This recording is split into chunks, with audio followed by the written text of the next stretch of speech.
In the early 1930s, Wooda Island in the Gulf of Carpentaria was still inhabited by the Anindilyakwa people, the traditional custodians, living primarily a traditional lifestyle. In early 1933, some Japanese fishermen were speared on Wooda Island.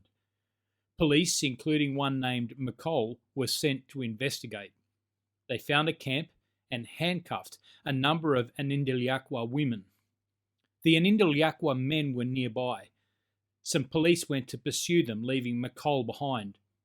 Tuckiar Wirpanda, the defendant, saw McColl lead the women from the camp, and he launched a spear which killed McColl.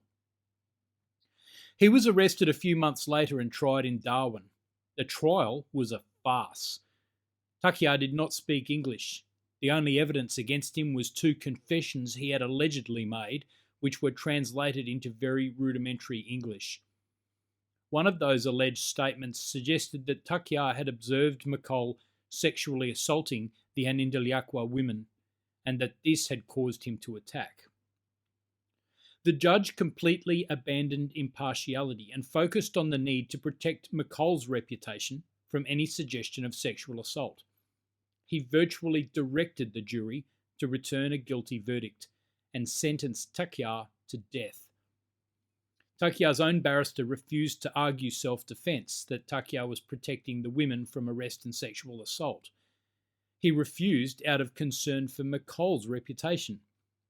At the end of the trial, he publicly stated that his own client had privately told him that he had killed the police officer and that there had been no sexual assault.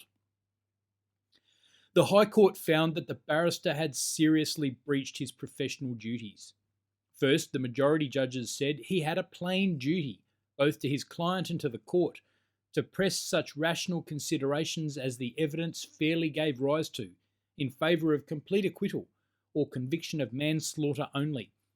It is not incumbent on his counsel, by abandoning his defence, to deprive him of the benefit of such rational arguments as fairly arise on the proofs submitted.